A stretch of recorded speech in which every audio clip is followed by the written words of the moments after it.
Welcome to The Lifestyle CEO, a community designed for women looking to take their life into their own hands and redefine what success looks like for them.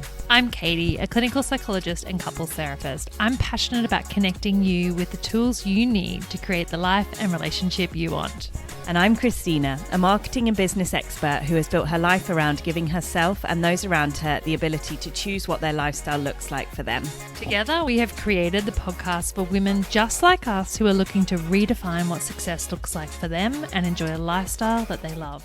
Welcome to this episode of The Lifestyle CEO. Well, it's our first episode It is together. our I'm first so episode. excited. It is exciting, and I think it's important for us to just kind of chat about a bit more about who we are and why we're here. But I think it'll be really nice for us today for our first episode just to really set up like why we're here, what we want to do, why we're so excited to be here. It's a big question. One we hope to answer on this podcast. Yes. But yeah, I think the reason that Katie and I kind of came together, I guess, obviously our kids were at school together. Yeah, so our kids went to school together for a year, actually, Yeah. and I don't think we talked maybe once in that time, so Just we the kind of one. crossed paths, I don't know, on the peripherals, but we actually got started talking really when it was my son's birthday, and you came in, and you were late, Yeah. not having a dig here. You had a busy I had day. explained that I would be late. I knew she was going to be late. She had a lot going on, and she walked in. I could see she was a bit flustered, and I was like, "Do you want to wine?" And there was just this like moment of kind of connection, and like, okay, we can be friends. Instant. Anyone Instant offers me friendship. wine. I mean, this says a lot about our own relationship. Anyone offers me wine, and I'm like, "Oh yeah, we're going to be friends forever." So yeah. And then it kind of evolved, didn't it? Because we started going. Well, we didn't actually start going to the gym together. We bumped into each other at the gym, and then we realized like we could start going to the gym together. And then through our conversations, I think we really realised how much our skill sets complement each other. And they're so different. For sure. But the way that we think about the world is so aligned. And I think it's just such a nice complementary between your skills and experience and my skills and experience. And then we started talking about podcasting. Definitely. And I think it was also kind of just on a more macro level, like we were talking a lot about, obviously Katie and I have both been business women throughout our kind of careers and entrepreneurs in that respect. And I think obviously both of us living in Bali, we felt like there was sort of a lack of community for women like us, which is sort of multifaceted and multi-hats basically, which is like entrepreneurial, wives, mothers, you know, have goals with outside of the sort of children and husbands and whatever, you know, and I think when you move to somewhere like Bali, obviously, or anywhere in the world, I guess, if you move away from your hometown, when you're an expat, it's sort of like, you've got the dream life in so many ways, but actually it can be quite isolating if you're away from your team or away from just your network that you kind of worked with throughout your career. And I think me particularly, I was really finding it difficult to sort of get into the groove of either going to a co-working space that didn't really feel like my sort of thing, but then going to a cafe is also a bit like the same. You're still working on your own, right? And you know, there's only so many hours of the day you can feel excited by being on a Zoom meeting with your team.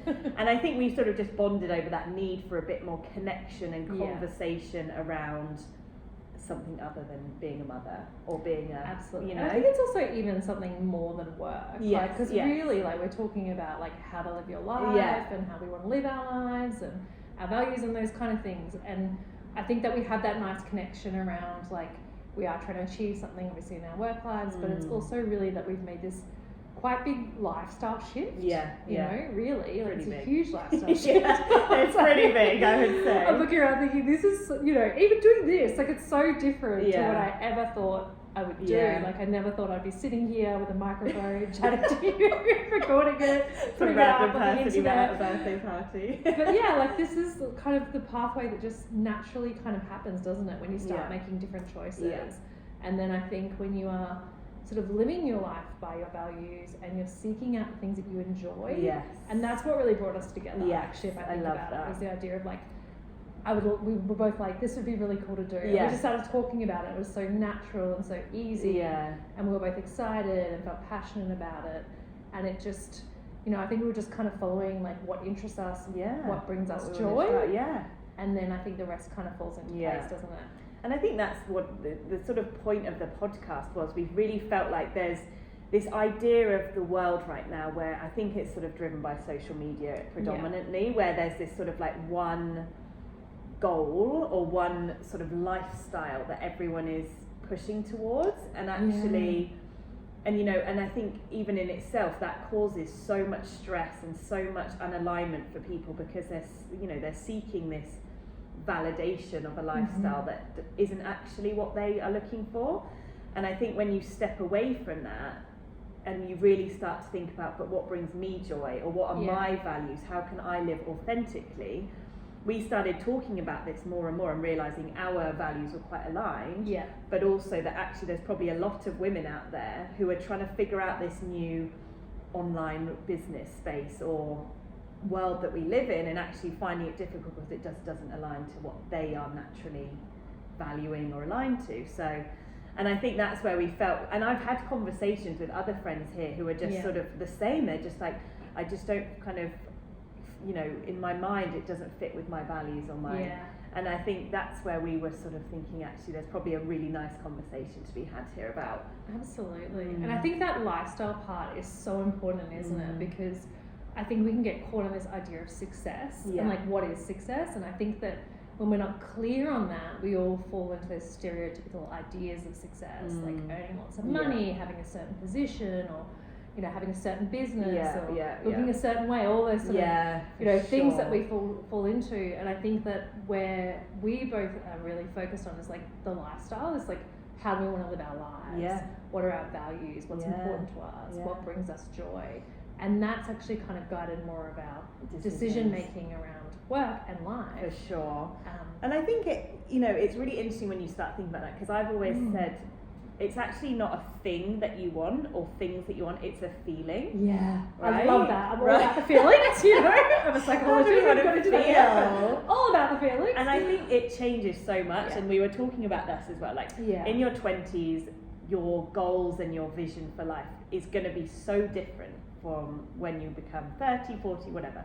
Absolutely. And I think for me, like, it's shifted so much from before, when I probably wasn't very aligned with who I wanted to be or what I wanted to do, like in my early 20s, setting up a business because I guess the thought of being an entrepreneur was more what was driving me, rather than actually how I wanted my life to feel. But as I've got older, and perhaps through having children, perhaps through settling down or whatever, that need for feeling peace and fulfillment, but inner fulfillment, not external validation, has become so important to me. And whatever that looks like, that's sort of what I want to follow. And that's again where this podcast came from, right? Because we want to be doing things that really fill up our days with joy, not stuff that we feel like we should be doing or we have to do to earn money or whatever. And I think that's the great thing about the online world now, is there is such a plethora of opportunities, but it's just making sure that you don't get wrapped up in that, that sort of typical image that people are portraying. And we really struggle with that, right? Yes, we really struggle with that. This is why I do so poorly on social media, because I really wanted to struggle with this idea. And it's really interesting actually, because I had a bit of a realization about this last night, which I haven't spoken to you about yet, but I was thinking about this idea of like being authentic, and like for me, authenticity is so fundamental. Like for myself, firstly. So if I'm in a space and I feel like I'm not being myself, or I can't be myself, maybe I've been in positions where I've led teams and I've had to adopt the kind of company policy and just gone, this actually isn't me, right? So in those situations, I feel very in tune with that, and so I just can't operate in those spaces. So those decisions are very clear for me. I'm like, okay, no, this is not for me. And then there's obviously the authenticity of the people around you. And I've had this struggle with Instagram because and I know everyone else in this has probably had some of these struggles too. Because I felt like it felt very fake to me. But what I realized is that part of it was actually just my way of trying to engage with it, and I was actually trying to be like everyone else. I wasn't. I was resisting it, and that's why I had so few followers. But then I was like, that was the battle. I was like, I need to be like that in order to succeed. or else I can be like me and I can just fail. Yeah. So I felt like there were two options. But maybe there isn't the only option. Yeah, they're I not know. the only two And then I was like, what are you doing? And anyway, so then I just started to think about like what's important to me in like therapy, which is obviously where I spend a lot of my time. And it is about having a sense of humor, which I haven't had on social media at all. I've been very serious. And so just starting to realize those kind of values and looking at like how I can bring them in. And yes, like maybe you have to play a little bit of the Instagram game, and I've got to get over that. But really got to get over that. But also like I really do need to do it in a way that's authentic for me. And I think I've struggled to find that place, and I think other people struggle to find that place. And I know I've worked with clients who are, you know, really successful in these spaces, but then their feelings in their own life don't align with the lifestyle they're showing on social media. So I think it is, you know, these are the kind of challenges that we've talked about. It's like, how do you maintain your authenticity? How do you live a lifestyle that, you know, aligns with your values? And engage in the new business world, the new way of doing things. And I think that was another conversation we had, was sort of like, actually social media we thought was sort of this secret science. I mean, I'm in marketing, right? So it's crazy that I still don't really get this. I mean, I think B2B marketing is very different to this B2C like social media world, where it's really people selling themselves, right? In the not the sexual sense.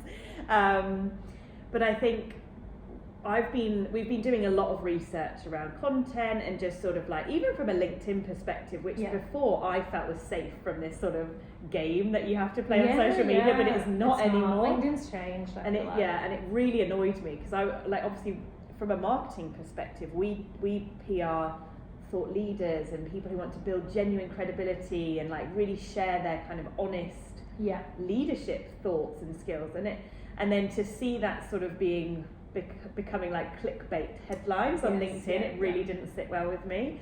But I realised I need to. I mean, I thought a dinosaur was like an old white man in a boardroom, but I realised I might also be a dinosaur. I might be a dinosaur too. But I was like, okay, maybe we need to get with the times, but I think there's a balance, and that's what we're sort of saying. I think that's the struggle, right? Because I think we do get it. Like, I think we know what we need to do, and you definitely know. I know a little bit less, well, quite a lot less. I suppose, let's be real. I know quite a lot less. You know this stuff, but I think where you've struggled to implement it in your own life is that authenticity piece, and is that piece around like, how do you do it in a way that can maybe a little bit cringeworthy, but can still feel okay and valuable. That you're offering value. Yeah, and I think that's part of the reality that we have to accept, is that you do have like, what is it? I don't know, like 1 second to capture someone's, probably less than, to capture someone's attention. And so sometimes you have to put that first thing up, but then what follows is the important piece of that, isn't that? And that's what I've really been wrestling with and come to, is like, I really want people to have good relationships. I want people to have evidence-based information. I know that there's so much misinformation out there, and that's kind of what you're competing with, is like all the clickbait kind of horror shows about relationships, because everyone's like, I must read this and look at this. And it's like, okay, like maybe you have to find a way to grab attention that can still feel okay to you, but it still gets the attention that then means they can then read on and find actual. And they can learn. And I think it's almost like, we were talking about the idea of like visuals versus audio for the podcast. And if you go back to that idea of like really traditional learning models, like we all learn in different ways, we all focus in different ways. So it's just about repackaging that information to meet other people's people. needs.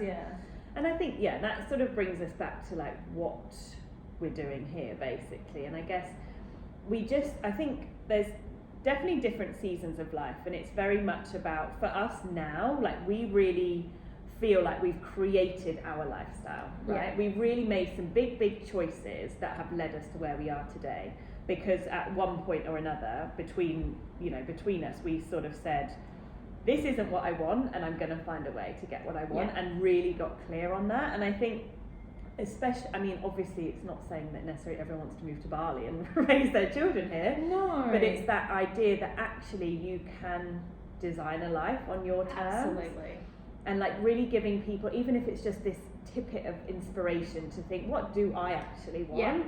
Not what scrolling through social media every night tells me I need to have or want. And it's just giving that sort of like, even just a spark in their brain to say like, oh, maybe I do want to start a podcast because it's so fun to chat about these topics. or maybe I want to sell an ebook because it's got some knowledge in, or whatever it looks like. It doesn't even have to be business related, you know. And it's just sort of the status quo is kind of slowly breaking down, I think, in terms of having to be sat at your desk 9 to 5, and you know, the women, obviously this is an old thing, but like women being at home and the men going to work, but there is still these sort of ideas, I think, of what life should look like. Like, I know for me, as I was growing up, it was very much like I was going to be a lawyer, I was going to go to university, this is what my life was being, everything was sort of, and I bought into this as well, but it was only sort of, I think I must have had my first job and I had this mentor who was a woman, and she built this huge, like, amazing agency, and I was like, wow, this is cool, like maybe there's something else to life. And it's just sort of finding those sparks of information that then, you know, 5 years down the line might then create something like a new business, or moving to a different country. But it's just like, I really feel like it sounds ridiculous, but like sharing our stories is a way of it sparking imagination and excitement for others as well, who might be feeling like they want something different. Yeah, well, I think it just opens up new ways of thinking, doesn't it? And thinking about what might be possible in your life. And as you said, like, it's not about recreating our lives, and our lives are not perfect. No. You know? Far from perfect. No. But like, I think the thing that the current that runs through for both of us is that we keep making choices to move towards what feels good for us, and what brings joy to us, and what makes us happy. And so, like, it is a constant flowing and changing process, as it will be for everyone. And I think even like what you want changes, doesn't 100%. it? Like, so quite literally, frequent, you know? yeah. So like, it's not about finding like the one clear path, and then following that for the rest of your life. No. But it is just about like knowing what you value, knowing how you feel, knowing what you enjoy, and then like making decisions around those things, and having conversations like we've been having. And you can join us here in the comments if you want. You are part of this conversation. But it's also, you know, having those conversations with other people. Because I think it's not until you have those conversations, like, just that feeling, isn't it, like we get when we've been catching up, it's just like, this person gets it. Like, we're on the same page. Or even opens your eyes up to other things, like other ways to live, or other just ideas out there, because you just don't know what you don't know, right? And I think that's one of the lovely things about living in Bali, or as an expat, I guess, is there are so many people here from so many different walks of life. Like, I don't think I've met one person who has a 9 to 5 job, like at a desk. I mean, either it's like you're working ridiculous evening hours, or there's a lot of passive income streams, or, you know, whatever it may be. And I just think even that in itself, I'm excited for my children to grow up around that sort of thing, because it's not like where we were all probably like just assume this is the route we're going to go, like, you know, university, corporate job, whatever.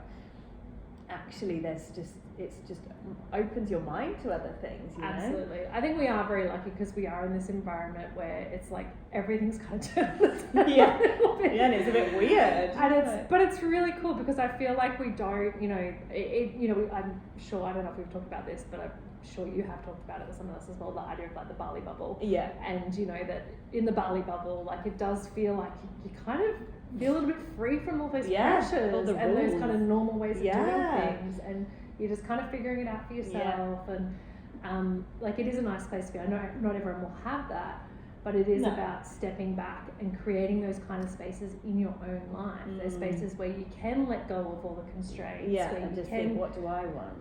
What do you want? And whether it's like brainstorming, like we do with our colour paper, with our pen and our coloured pens and our paper. Can't talk today.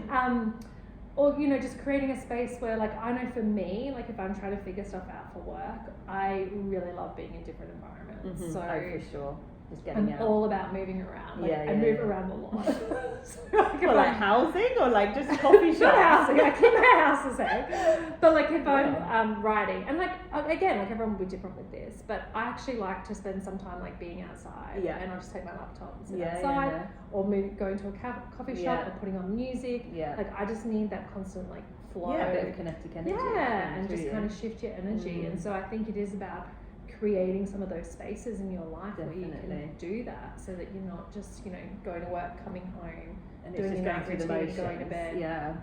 Like, even if it is an hour a week, whatever it is, just carving out some space. And I think be creative. I love that, because it's almost coming back to this idea which with all the noise that's thrown at us every day, it's almost just coming back to yourself. And I know it sounds very woo-woo. It's not woo-woo, but it's not, right? It's very much like, I think we've forgotten how to listen to ourselves. We think like, oh, I need to buy this course to do this, or I need to follow this Instagrammer to know this. And it's like, even I was thinking about this because I'm on like a fitness journey. I mean, we both are now, but like, I don't say it. I wouldn't say it. I want to be realistic and real about it. I've joined you, but like I'm not hardcore. No, I know, but I love going to the gym. It's great. I think like before I was just overwhelming myself with information. Like, oh, I should be doing this, and I was following every possible Instagrammer on the planet, and I was just so overwhelmed. And when I just took a step back and I was like, I know what my body likes. Like, I know what makes me feel good. I know what makes me feel less bloated. I know what things I enjoy doing. Yeah. And I just stopped all the noise. And I think, just that's a tiny example, but even just from... It's a great example though, because it's the overload, isn't it? And like that overload of information can be paralyzing. Like we can have too much information. What do they call that? Analysis paralysis. Sure. And it's not, I think, when you talk about the idea of being woo-woo, of coming back to yourself, it's really not. No, I mean, that's the kind of stuff that we do in therapy every day, right? It's not woo-woo, but it's not like, oh, I've got to connect with myself. I mean, you can do it that way, but it doesn't really matter how you do it. But what we're sort of saying is that there is so much noise, and we live in a society with more noise than ever before. So we do need to like quiet and just take time for reflection. And obviously one of the barriers for that is social media and phones, because what do we do when we have quiet time? We jump on our phones. So we've missed that opportunity that used to exist, where you would just have time where you were bored, and you'd sit and think. And so we actually need to actively carve out that time, as you're saying, to kind of connect with ourselves and tune in and think, okay, what am I feeling right now? And feel those feelings. Feel the feelings. Because it's so really easy to numb, right? Yeah. And when we do that, then we're kind of missing like the cues, like for the path that we want to go on. If we're talking about that path of like what we want to do with our lives or what has meaning to us, like we need to feel in order to understand that. So it is I really like that. Connecting, And I think again the spiritual community, or whoever we want, again it's an Instagram noise thing, right? It's like everyone thinks you have to meditate for 5 hours in the morning and journal for half an hour and do this and that. And it's not really that, because I think even setting yourself to do that, I will get up at 5 a.m. and meditate and then do this. And it's, if you're, whatever you're doing, if you're a mother, if you have to go to work early, if you do night shifts, whatever, it's like that then puts this next layer of pressure on you. But you just again need to cut out that noise and just be like, right, I've got 10 minutes now, let's just sit down. If I want to write, I'll write. If not, I'll just sit and think, or enjoy a moment of peace, which is just the most incredible thing in the world. The most incredible thing. And it's so funny, isn't it? It's like, oh, a bird is singing. And then you just suddenly feel so like amazing about that. Because that is true mindfulness, right? That is being present. And I think we overcomplicate it. You're right. We're like, we have to go buy this course, we have to do this thing. All we need to do is sit down and be present with ourselves. I mean, it is easier said than done. Like 100%. It is definitely hard to do. But I think, even like when you said that, I was thinking about date nights. And this is like back before we were in Bali, and it was a lot easier to do those things. Now it's a lot easier. Now it's a lot easier than when we were at home. But I remember my partner and I had this date night, and, young kids, exhausted, and we were like, we should go to a restaurant, we should do this thing. And we just went down the beach, we just laid on the beach, and we didn't talk. Perfect. And it was the best date I've ever had in my entire life. We did nothing. We just laid on the beach and just enjoyed silence. No I mean, there was pressure. obviously noise around us, but that was bliss. It was just like, we don't even need to have a conversation. Like, what we are both craving right now is just like quiet. Is nothingness. And it was just the most refreshing day, And I think sometimes we can just overcomplicate it. Like, it's got to be perfect. We've got to go to this. Let's do a cooking class or something. Yeah, you need to do something really exciting. You need to be able to Instagram it, and But it just comes back to, again, isn't it, like knowing yourself, knowing what you need and want, and just doing it. For sure. Yeah. And I think that's an exercise people can do really easily. I mean, it's like you said, it's easier said than done, and it's taken me a long time to figure out what really I value in people, but also what values I myself want to live by. And I've started doing this thing, which is when I do my to-do list for the week or whatever, I also do a to-be list. Which is like it's just like being a committed friend, or being a generous daughter, whatever, things like that, or really giving my all at work and things like that. And it's like that just sort of resets you back, and it's not another list of things to do, it's just a way of like, this is how I would like to feel this week. And if it's that I want to feel rested and quiet, then that's what I'll prioritize, you know.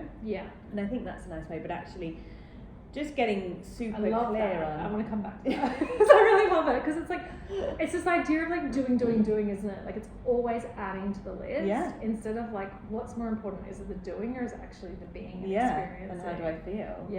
And we actually have a thing in there's a parenting kind of program called Circle of Security, and you know, it's around attachment relationships, and a big part of that is recognize the idea of being with someone, so being with our kids, because we do so much for our kids, but sometimes we get stuck not spending enough time being with. So, you know, the being with is just like laying on the bed with them at night, or like getting down on the ground and playing a game that they want to play. And because we can get so exhausted by all the doing for, like we've got to do the laundry, we've got to do the cooking, we've got to, you know, clean up all these things, and sometimes we have to, when we start to see it that way, that the importance of the being with, we can start making choices to say, you know what, like the dishes are just going to sit there till tomorrow, or the laundry's not going to get done, and you know what, it's going to be more efficient anyway if I just do it one load later in the week, whatever it is.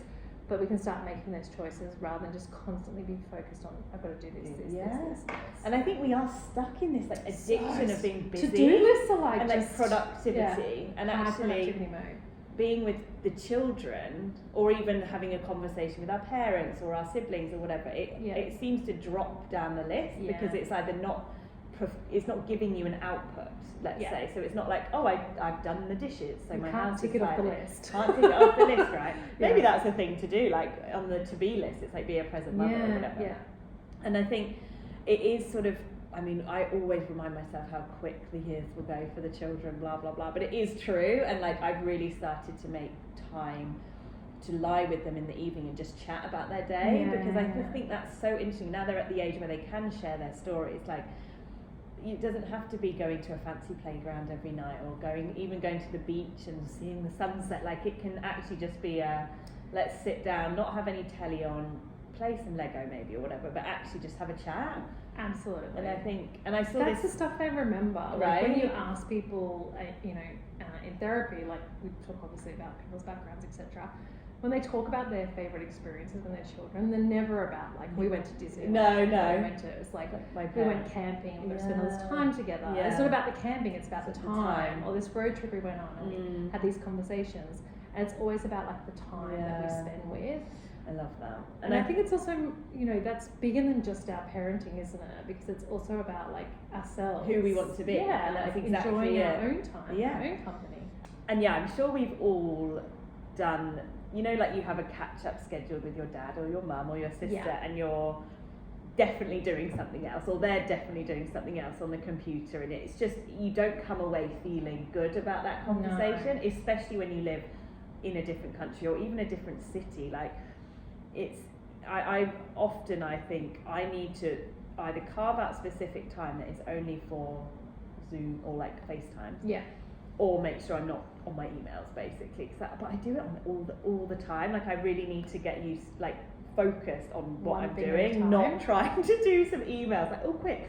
And I think, again, we're just in this culture of like being hyper productive.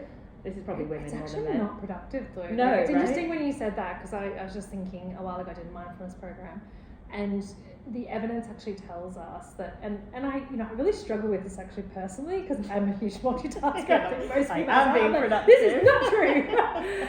But multitasking is actually, it lowers our productivity.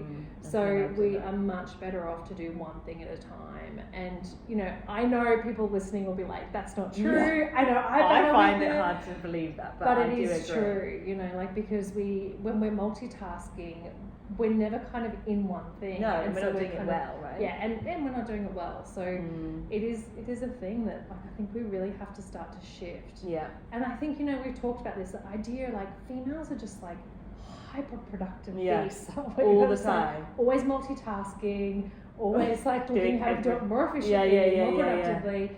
And it's just like letting go of some of those ideas, I think, about the fact that we need to always be doing things in the most productive way. And being perfect. And sometimes I think that we, like, you know, I think we talked about a while ago the idea of like over scheduling, and like I feel like sometimes I spend so much time focused on like scheduling everything out, and then it's like things change and I have to redo the schedule, and it's like I don't know, organization is important, but to what level? Do we need to be over scheduled? And like I was doing, because this year I was like, right, I think the kids need to start some activities, and I could feel my like old, what's the word, like it's not trauma, obviously it wasn't bad, but it's like my old self thinking like, we must be over scheduled, we must be doing every activity and offering them every opportunity, which I think is incredible, obviously.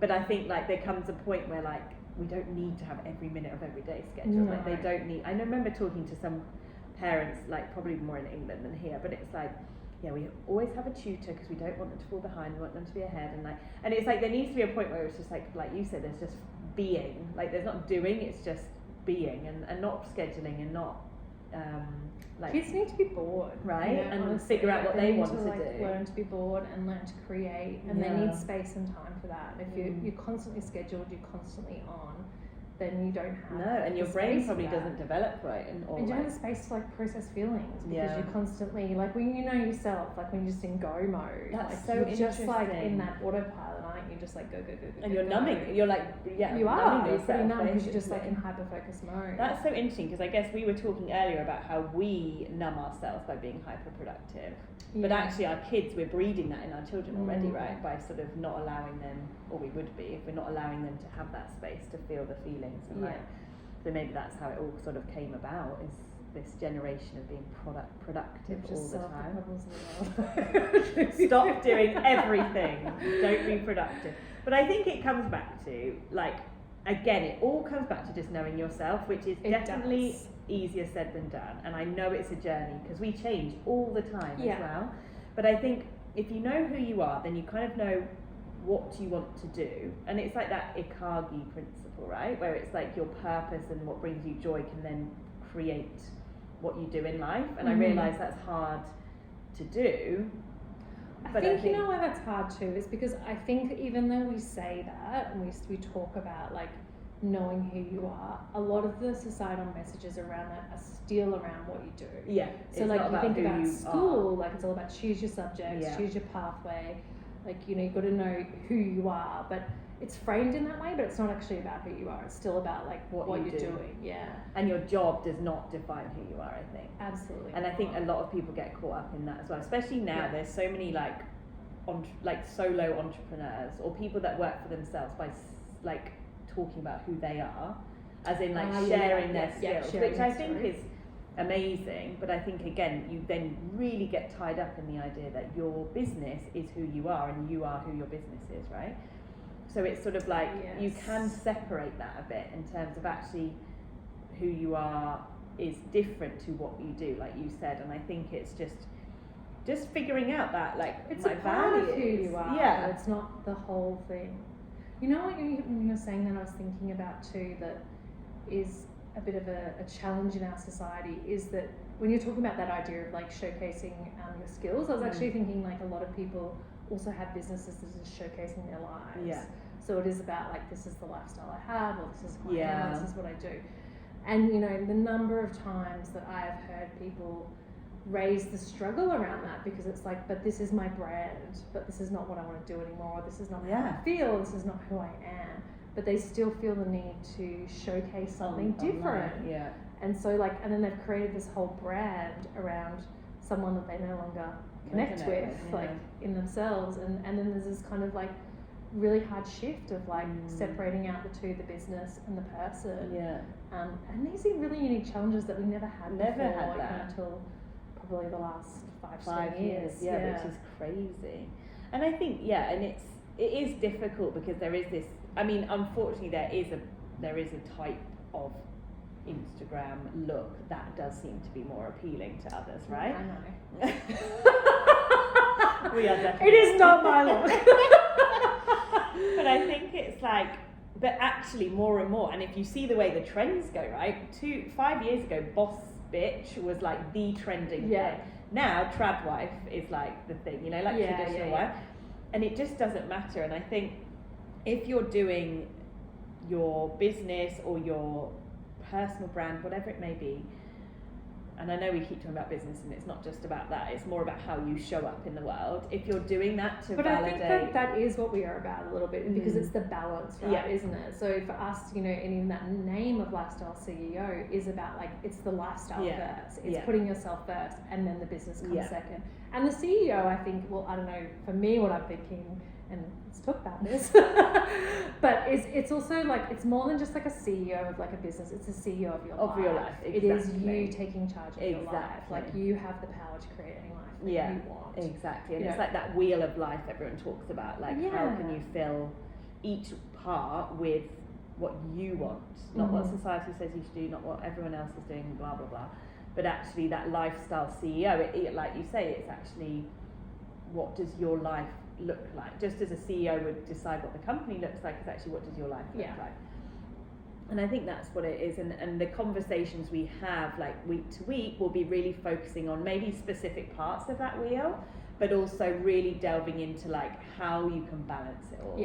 And again, like we said, we have not got this perfect by any stretch, and there's definitely, in life, there's always ups and downs. And I think no one does, though. That's the message that we have, right? Is because I think that there's this idea, you know, like that old school idea, it's always been there. It's not a new concept, work-life balance. I mean, the challenges in that have changed, but there's always been that struggle, right? Work-life balance. But it isn't something we arrive at. It's a constant, ongoing ebb and flow of like making choices that around what we're prioritizing in that moment, how we prioritize that, whether that be relationships or kids or other pursuits. So, you know, but it's about like how do we balance some of that in each and every moment, because it's an ongoing process. And I guess and it is giving other people who hopefully feel more like confident from listening to this and understanding, because I know, like we said, when we have like offline conversations, even with each other or other people, it's like it just sort of gives you a bit of confidence to know that someone else is feeling this, or someone else is going through it, or you know, and no one's got it figured out, not even the perfect people on social media. I feel like we're bashing Instagram so much. No, we love you, Instagram. Please don't hate us. Yeah, don't hate us. I feel like people know who we're referring to. But I think that's exactly what we are talking about. Is not we're not about bashing social media or influencers. It's finding your way. It's finding your way in that, and finding a way that feels authentic to you. And there is no wrong or right way. If like someone, you know, everyone's going to be different in what that authenticity looks like. Authenticity for me is going to look very different to authenticity for you or someone else on social media, but it's about you knowing who you are and what feels authentic to you. And I think that idea of like those umbrella terms too, like no one is one thing, like no one is the trad wife, no one is the beautiful girl that hangs out on the beach, no one is just the musician. Like, they're a whole person, so they have like other elements to them. And I think we can too often try and stick people in boxes and stick ourselves in a box and try and identify all of the qualities that are kind of umbrellaed under that term. And the reality is we're complex people. We have different parts of us and different values and different backgrounds, and so no one's exactly the same. And I love that. I think, and that's why I love the world we live in today. It's like there's not just one path. And like I think before, when we were in this sort of corporate lifestyle, it really like left a lot of people behind who couldn't fit into that, right? And now, you know, we've opened up so many opportunities, and I guess the reason that our backgrounds combine so nicely is because we're suggesting using the incredible marketing reach that Instagram or social media has, or YouTube, or just the general world we live in. You can reach millions of people now, but with the combination of actually having the psychological information and expertise to ensure that you're doing that in a way that's healthy and relevant and authentic to you, so you don't get lost in the sort of, you know, we had horror stories when the influencer marketing first came out of people that just couldn't put up with the pressure of it, you know, if they were reality TV stars that just found it all too much. And you know, I think having this ability to really know yourself well enough by doing, you know, the psychological work, but also then putting that into the marketing messages you put out, that's where this sort of beautiful, authentic space comes out. And if you want to build your own business, or even if it's just how you want to show up in the world, that's where this sort of nice combination of our skills comes in, plus obviously the fact that we're doing life as well through this messy part. And that's kind of what we want to share every week, I think, isn't it? It's just like helping you find your way, I guess, but obviously also understanding that we're also on our own journey, and we're just sharing that messy middle as we go, and hopefully people really resonate with it. Absolutely. Should we talk a little bit about, because I feel like we haven't introduced ourselves. We've been going for a little while. Did you want to start, or do you want me to start? I can start. Go for it. So I'm Christina. So just a bit of background to bring it back to the podcast for a minute, I guess. So obviously we had the corporate dropouts before, and that was part of the Lifestyle CEO umbrella. But this podcast is now going to be called the Lifestyle CEO, because, as we've explained earlier, we really want to sort of support people in their journey of figuring life out, I guess. My background is very much in marketing. I started in marketing back when I was like 18, and then ended up creating my own marketing agency when I was about 23, I think. But I started my agency because even back then I really felt like there was a better way to be doing life. And I think mainly for myself, I didn't want to be told I had to be at my desk 9 to 5, but also like I worked with some incredible people at my first agency job who ended up having to leave because of becoming a mother or becoming a father or looking after elderly parents or illnesses, whatever it may be. They just could not keep up with the demands of a 9 to 5. But their skill set remained, and I was like, I feel like there's a better way to be doing this. So this was back in I think 2016 I started it. So we basically started Formation, which is the name of the marketing agency, and we only work with freelance talent. Yeah. And it sort of helps both our clients and our talent, because the clients get a bit more flexibility, they get much more differing skill sets, because we can bring in different freelancers depending on what we need. But also it means that for the freelancers, we can actually offer them to do their work when it suits them. Yeah, awesome. And they love that, right? Yeah. And I wasn't a mother at this point. I don't think I even had a relationship. I was just living in London, living my best life.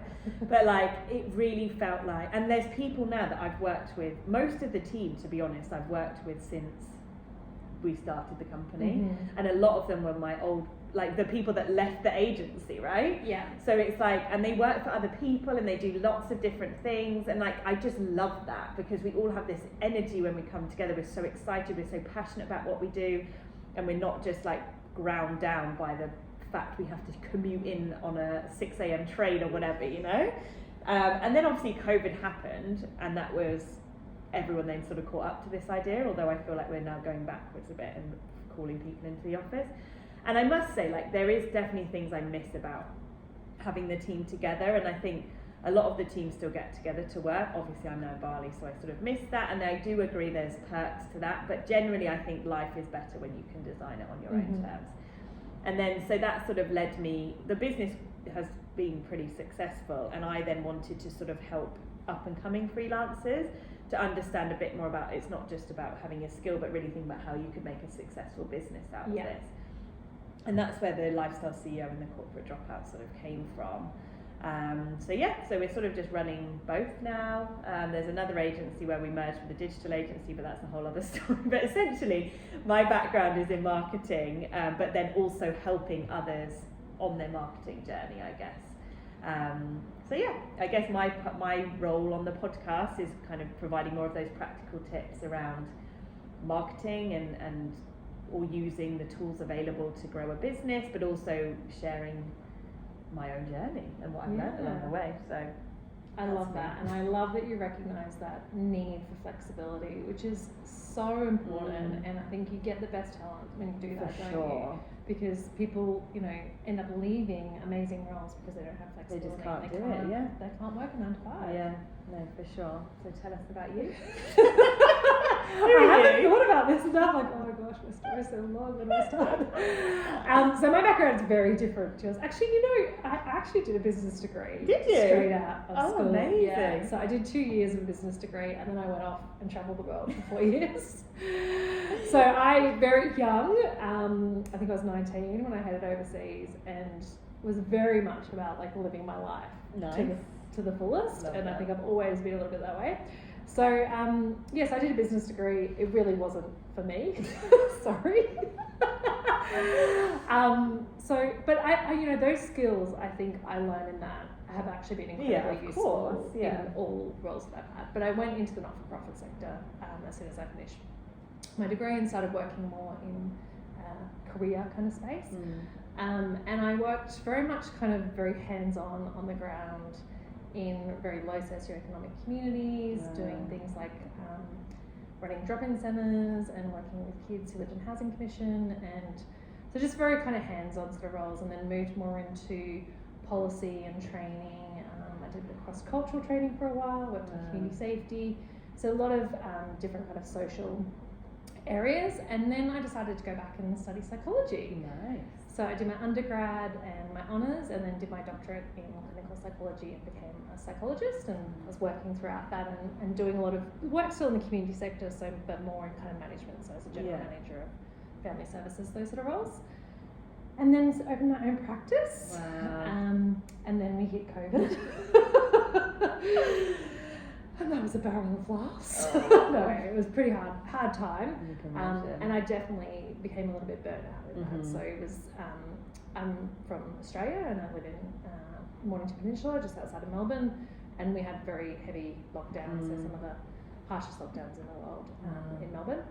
And so, yeah, it was a pretty full-on time for mental health working in that space. And then my partner and I decided that we would close the practice for lots of different reasons, which I won't go into now. But after that, we're kind of like, well, what do we do next? And at the time, for a few years, at that point, I'd been doing immersive couple retreats. So I'd been working with couples. I'd become a certified Gottman couples therapist. I had a master's in sexology. And so a few years before that, actually decided that, interestingly, I had a psychology practice, but that couples therapy models weren't working. Okay. So I found that I was doing couples therapy, but I just wasn't getting the results that I wanted, and it was just really hard to kind of get traction, because couples would come in for like an hour a week, and then they'd go back to the issues in their life, and they'd come back with a new problem, and you wouldn't kind of get to the deeper stuff. There just wasn't enough time. So I started doing like retreats with couples, so really immersive therapy. And so when we moved to Bali, that's what I started doing, was, continued doing, but started doing here, was retreats. And then now I've kind of delved into the world of social media. Very new to it, still learning, still figuring it out. But the reason why I've ended up there actually is really kind of comes back to my roots, which is really about working in the community sector. Had a very strong belief that everyone should have access to the resources they need to create the life they want, so to reach their potential. Yeah. And obviously a lot of my work working with kids was really about that, like how do we remove the barriers in the system? How do we remove the barriers in their life? How do we get these kids to be able to access resources that maybe they wouldn't otherwise be able to access? And so I'm really passionate about that, and I think a lot of people can't afford to go to couples therapy.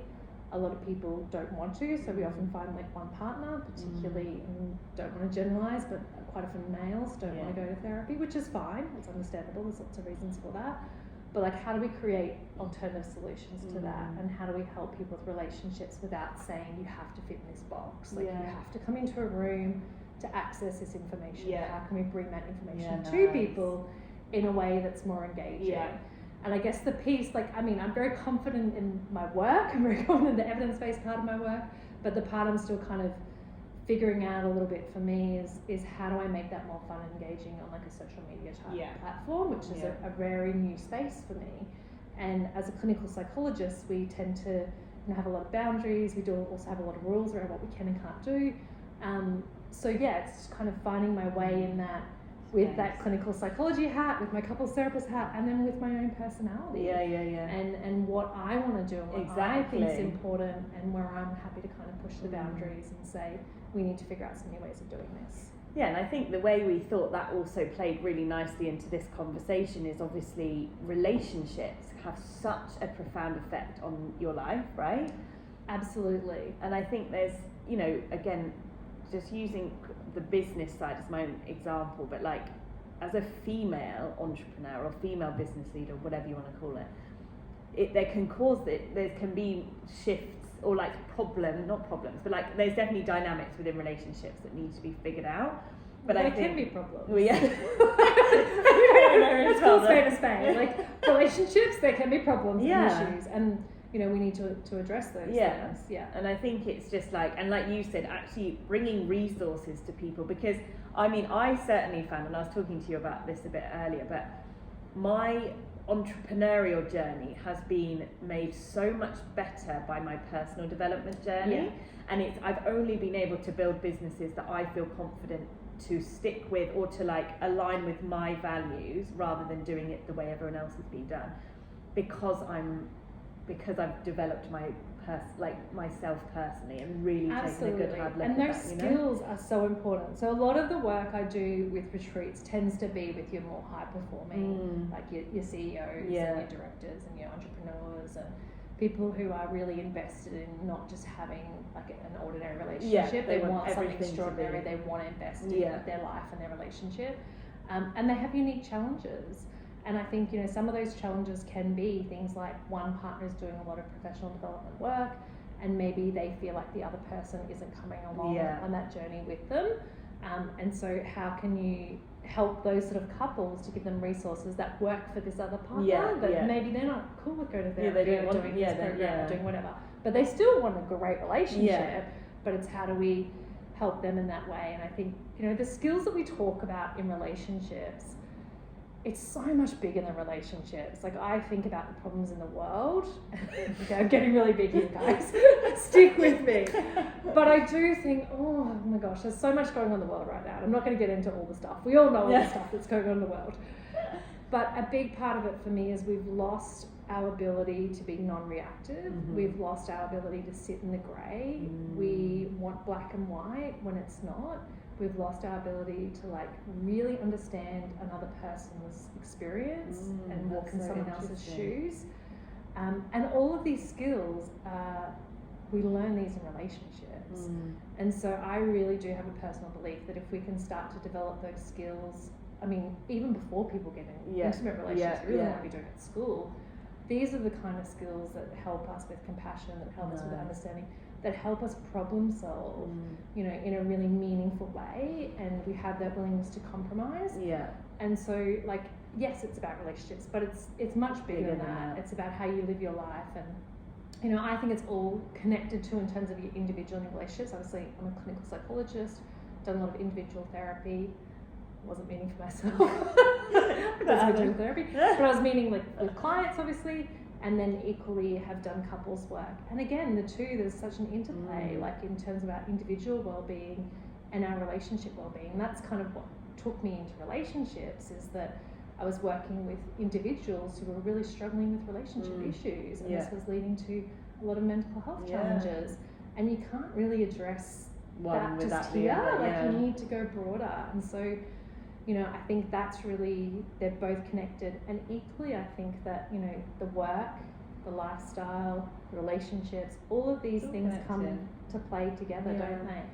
And, you obviously bring the beautiful business skills and the corporate understanding. And, I think it's just such a nice blend of like, how do we look at this stuff in this space, and how do we broaden the definitions of things like success, and what that looks like, and give people the confidence to define success on their terms. I think that's it, isn't it? Because I think everyone's getting so lost in like the ideas of what things are, rather than really just peeling it back and connecting with what does that mean for me and what do I want. Great. So that's what we're going to do here, guys. We're going to help with that.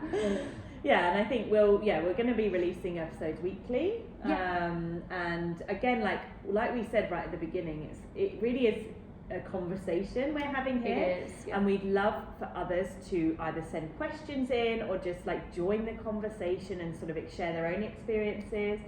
Questions they might have specifically about things going on. We'll make sure the comments are open, and we'll share all our links to be able to contact us. And I think also for you as a community to be able to if you see someone comment or something resonates, create, share it, and join the conversation. Join the conversation, because I think that is such an important thing. And something I'm really passionate about is having the hard conversations, having the conversations, get talking. And so I think that's a really nice thing to, I love that. And community. We have an ambition to have more of face-to-face interactions, I guess, with people wherever we may be. But I think that this community aspect, whether it's online or offline, is very important for these conversations, and that's where our kind of personal relationships grown and where this idea for the podcast has grown out of. And I think that's where everyone just feels better by knowing they've got people they can share with, or a free space they can talk. It's a bit like therapy, right? But actually it's just a connection and a sharing space. Yeah. So yeah, thank you so much, and we'll see you on the next episode. Yeah, we'll see you next week. Thanks. You're ready to create a life on your terms. Join us every week and make sure to like and subscribe to keep up to date with new episodes. All the links to keep in touch with us are in the bio.